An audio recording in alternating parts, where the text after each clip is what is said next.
Charles Ponzi, sang penipu ulung.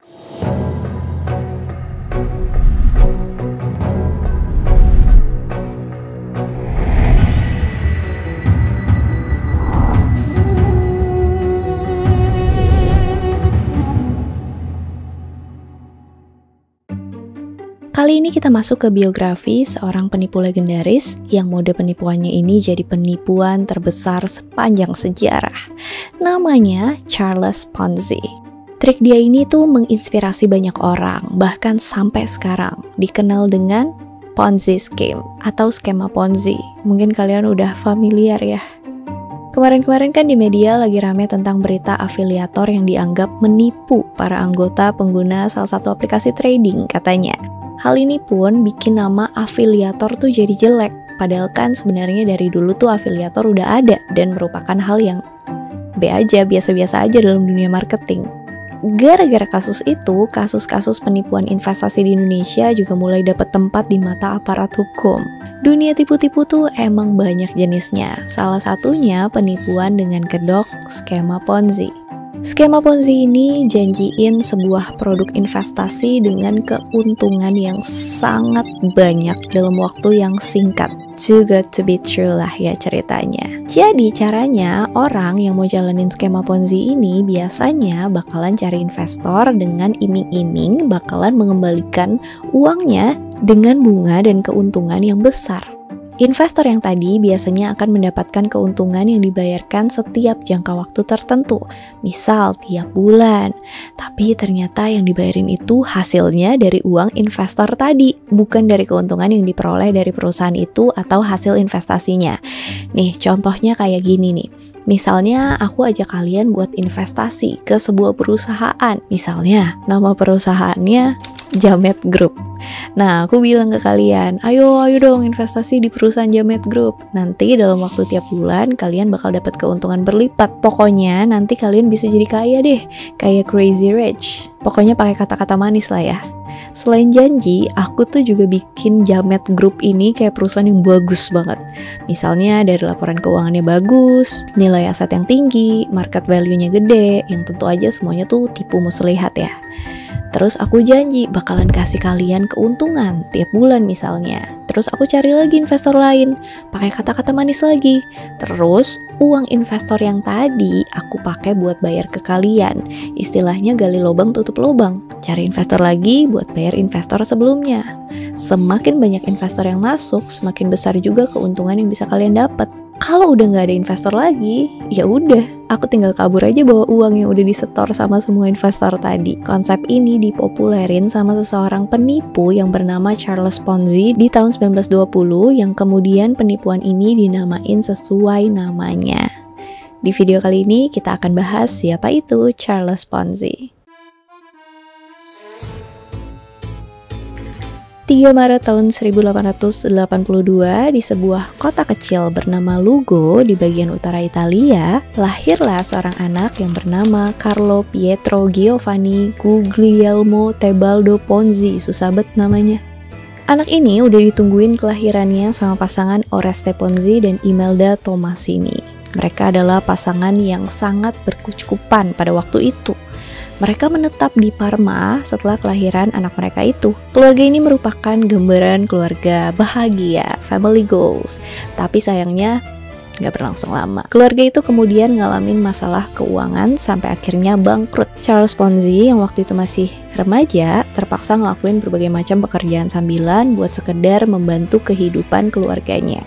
Beberapa tahun kemudian dia pindah ke Roma dan masuk ke Universitas Roma La Sapienza yang merupakan salah satu universitas terbesar di Eropa dan Italia. Pas kuliah, Charles Ponzi tuh nggak pinter-pinter banget. Dia barengan sama temennya yang juga berasal dari keluarga kaya, sering ngabisin waktu di bar, kafe, dan kerjanya tuh cuma pesta aja, party aja, hedon lah.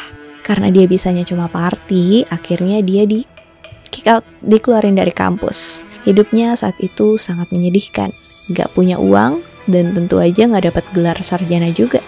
Charles yang depresi teringat sama cerita orang-orang di kampungnya tentang seorang Italia yang ngadu nasib ke Amerika Serikat dan sukses besar di sana. Orang tuanya pun nyaranin dia, udah Lu pergi aja deh ke US sana daripada jadi beban keluarga lu, Tong.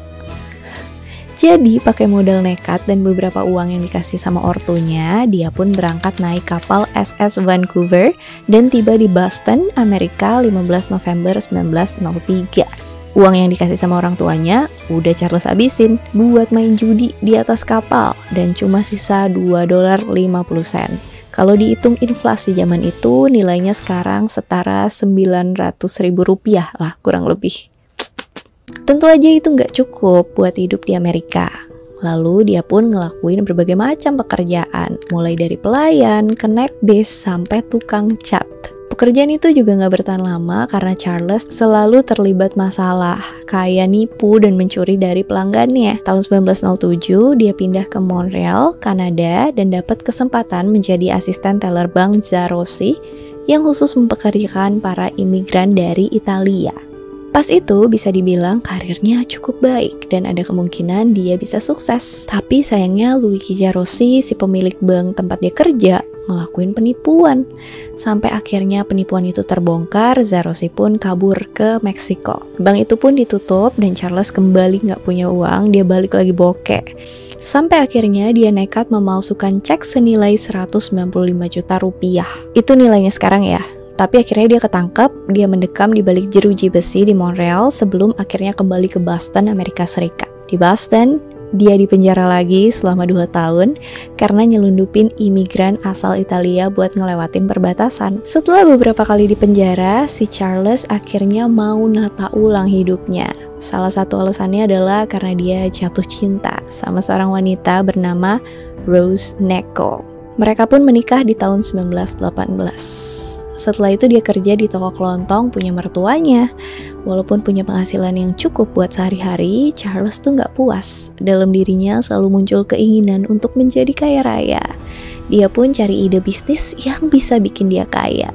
Tapi karena dia nggak punya modal yang cukup buat jalanin bisnis, dia pun nulis surat ke beberapa perusahaan di Eropa supaya tertarik jadi investornya. Berbulan-bulan dia nunggu, nggak ada satupun yang bales. Sampai pada suatu hari, dia dapat balasan surat dari sebuah perusahaan di Spanyol yang menyatakan tertarik sama ide bisnisnya. Di dalam surat itu juga disertakan IRC atau International Reply Coupon. Buat anak zaman now pasti nggak familiar sama yang satu ini. Zaman dulu itu salah satu cara kirim pesan lewat surat. Pas mau kirim surat, pasti pakai perangko. Zaman dulu perangko itu mahal, jadi kalau kita mau kirim surat ke teman kita di luar negeri dan butuh balasan, kita bisa kirim IRC ini supaya teman kita tuh nggak usah bayar perangko kalau mau kirim balik ke kita.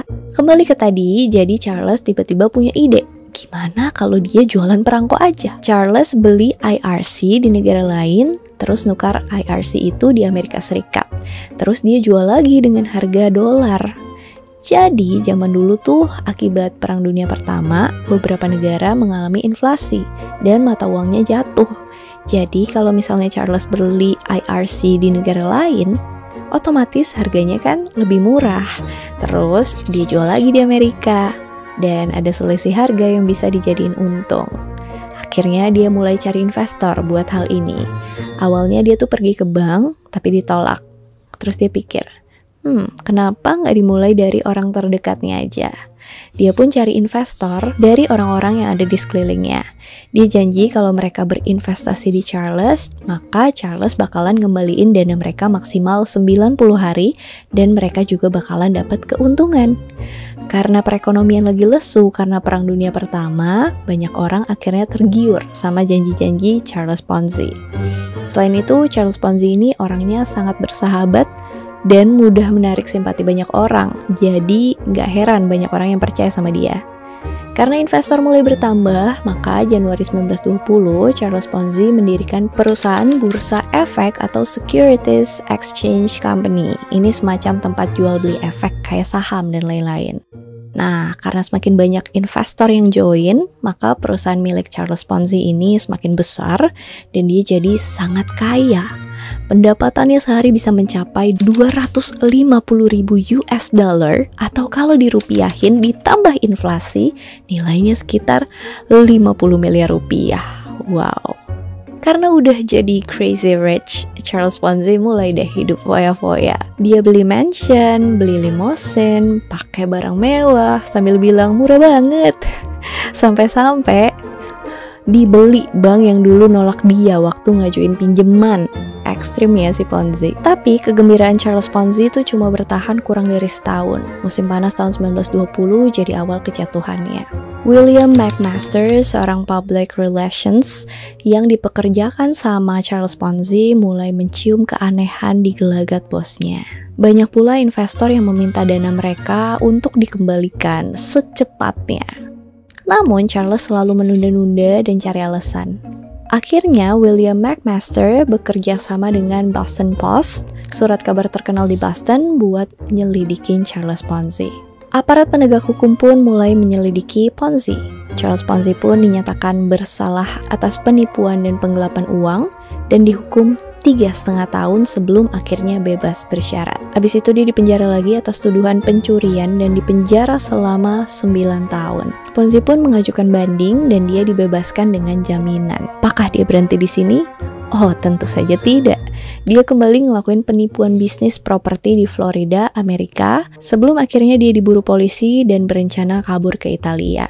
Tapi sayangnya dia ketangkep di pelabuhan New Orleans. Dia masuk penjara lagi selama 7 tahun dan bebas di tahun 1934. Setelah dia bebas, dia dideportasi ke Italia. Selama di penjara itu, Charles Ponzi kehilangan masa mudanya, kepercayaan dirinya, dan keahlian menipunya. Bahkan istrinya pun cerain dia. Charles Ponzi kembali ke kampung halamannya di Italia tanpa uang, tanpa istri, tanpa masa depan. Beberapa sumber nyebutin kalau dia nipu lagi di Italia dan karena gagal, dia kabur ke Brazil. Sementara itu di versi lain, dia dapat kerjaan di perusahaan penerbangan Brazil tapi diberhentiin karena perusahaan penerbangan ditutup akibat Perang Dunia Kedua. Di akhir sisa hidupnya, dia kerja sebagai guru dan translator di Brazil yang gajinya cuma cukup buat makan. Dia juga menderita stroke sampai penglihatannya berkurang dan lumpuh. Sang penipu ulung menghembuskan nafas terakhirnya pada 19 Januari 1949 di sebuah rumah sakit swadaya di Rio Janeiro, Brazil. Akhir hidupnya sangat memprihatinkan, bahkan sisa uangnya pun gak cukup buat menutupi biaya pemakamannya. Kontras banget sama kehidupan gemerlapnya dulu. Walaupun Charles Ponzi bukan orang pertama dan terakhir yang ngelakuin penipuan kayak gitu, tapi namanya abadi dalam sejarah dunia finansial. Only I found more than I had anticipated. Kasus-kasus skema Ponzi. Setelah kematian Charles Ponzi, praktek penipuan dengan modus yang sama tetap bermunculan. Salah satu kasus yang paling terkenal di dunia adalah kasus Bernie Madoff. Pria kelahiran Queens, New York itu dihukum penjara selama 150 tahun sama pengadilan Amerika Serikat tahun 2009 setelah merugikan kliennya dengan skema Ponzi sebesar 65 miliar US dollar. Ini adalah kasus Ponzi terbesar dalam sejarah.